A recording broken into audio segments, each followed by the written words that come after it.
출애굽과 같은 그러한 날이 광복절입니다. 일본이 요거들 먹을 짓을 했지만은 그보다 더 중요한 것이 우리 자신이 힘이 있어야 되는데 힘이 없어서 당하는 것이지요. 신앙생활에도 마찬가지입니다. 사사가 문제가 아니고 이스라엘 자신들의 문제입니다. 그때에 이스라엘에 왕이 없으므로 사람이 각기 자기의 소견에 옳은 대로 행하였더라. 사무엘이 섭섭해서 하나님 앞에 이 백성이 사사의 나를 버리고 왕을 세워둘라 그럽니다 하니까 하나님이 네가 왜 섭섭해 하느냐, 내가 저들의 왕이 되는 것을 원치 아니해서 그렇다라고 그렇게 하나님이 보는 겁니다. 결국은 왕제도를 세워놨지만은 쪽 이스라엘의 20왕이 똑같은 짓을 계속적으로 하는 것입니다. 진짜 신앙생활은 아주 간단합니다. 모든 문제의 끝입니다. 주는 그리스도시요 살아계신 하나님의 아들이십니다. 충분 완전한 이름이고 그리스도 안에 모든 것이 있다 이래 됩니다. 하나님이 우리의 모양대로 사람을 만들고 그들에게 복을 주셨는데 생육하고 번성하고 땅에 충만하고 땅을 정복하고 다스려 했어요. 아담과 하와에게는 하나님이 왕이요 주인이 되어야 되는데 어느 날 각기 자기 소견에 옳은 대로 그래서 1천만 성도가 되는데도 실제적으로 갈등을 하게 되어지는 겁니다.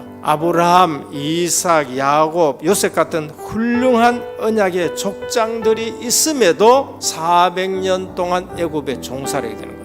모세와 같은 인물을 통해 가지고 출애굽의 역사가 일어났어요. 6월절 어린 양 하나. 근데 해방이 됐던 거 있죠. 판을 품은 건 뭐예요? 피 언약 놓치면 우리는 죽는다는 거예요. 오늘날 교회들이 집중적으로 가르쳐야 되는 겁니다. 레위인 한 사람이 사명을 잃어버려 가지고 이곳저곳 다닙니다. 미가라는 집에 도착을 했는데 의식주 때문에 그 집에 붙어가지고 한 가문을 위한 제사장이 되는 거예요. 300년이 지났는데 단지파는 하나님이 주신 땅을 아직 정복하지 못하고 그러다가 미가의 집에 와보니까 레위 청년이 거기서 제사장하고 있거든요. 우리 지파가 제사장 하는 게 더 안 좋겠느냐. 한 지파가 우상 섬기는데 오염되는 걸 볼 수 있습니다. 타락한 레위인 하나가 첩을 얻어가지고 기브아라는 지역에 숙소를 정해가지고 자는데 베냐민 지파의 불량자들이 와가지고 첩을 폭행해버렸어요. 나귀에다가 이 첩을 싣고 자기 고향에 와가지고 토막을 전 이스라엘 12지파에 보내버립니다. 어떤 이런 흉악한 일들을 했느냐, 베냐민 지파 때문에 사건이 났어요. 그래서 나머지 11지파에서 전부 군대를 모아가지고 습격해서 거의 몰살시키다시피 전쟁이 일어난 겁니다. 언약 백성의 타락과 결과입니다. 내부적으로 갈등이 일어나고 땅을 차지해야 되는데 싸우게 되는 것을 볼 수 있습니다. 우리는 배경을 알아야 돼요.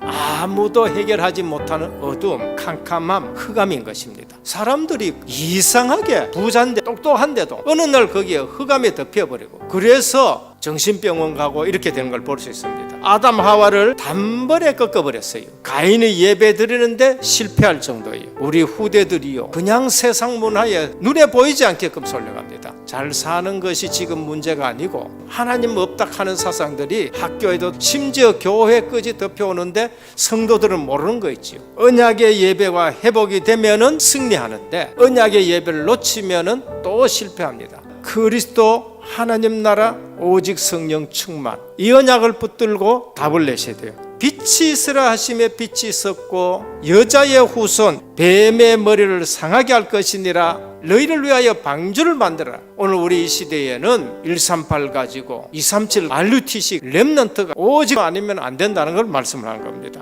노예가 됐었을 때에 희생제사 하나 가르쳤습니다. 포로 시대에 처녀가 잉태하여 아들 낳는 것인데 그 이름을 임마누엘이라 하나님이 너희와 함께 하시는 것이다 답을 주십니다. 지금 또 하나님은 역사하시고 응답하십니다. 체험이 된 사람 신앙하고 체험되지 않는 신앙하고는 많은 차이가 있습니다. 내 속에 성령께서 내주하시고 나를 인도해 가시고 내 기도에 성령이 역사하시고 성령의 권능으로 흑암이 무너지고 성령이 역사하시는데 천사가 동원되어지고 성령이 우리를 보호하시는데 하나님의 나라가 우리 배경이고 성령이 주는 증거가 있는데 내가 세계복음화의 증인이 되는 것이다.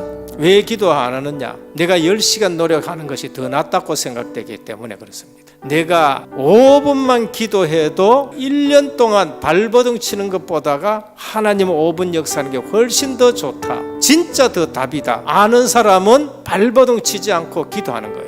우리는 중대한 사명이 무엇인가를 알아야 됩니다. 가정, 가문, 세상 바꾸는 거예요. 우리는 아무 힘이 없지만은 주님은 너희는 가서 모든 족속으로 제자를 삼으라. 너희는 온 천하에 다니며 만민에게 복음을 전파하라. 이 언약을 붙들고 있으면은 분명히 하나님은 후대들도 살려내는 것입니다. 지금부터 누리시길 바랍니다. 신앙생활은 무거운 짐이 아닙니다. 수고하고 무거운 짐진 자들아 다 내게로 오라. 내가 너희를 쉬게 하리라 라고 말씀하신 거 있지요. 기준을 복음으로 바꿔버리면 돼요. 자기가 주인 되지 말고 우리 주님이 내 주인 되고 복음의 눈으로 모든 것을 보면은 거기에 답이 나와요. 그리고 기도를 누려야 돼요. 보호자의 축복, 시공간 초월하는 역사가 일어나는 것이 기도인 것입니다. 그러면은 교회 일이 힘드느냐? 전혀 힘들지 않습니다. 현장과 미래 보는 눈을 가지고 계셔야 돼요. 안 그러면 불신자는 왜 저렇게 성공하느냐? 성공한 거 아닙니다. 그것 붙들고 얼마나 고생하는데요. 하나님이 왕이구나. 그것 가지고 나가는데 골리앗도 해결하고 가나안 땅 전체를 정복하는 일들이 나가요. 교회 와서 언약의 예배가 되고 사실적으로 답이 되는 신앙생활 하기를 주님의 이름으로 축원합니다.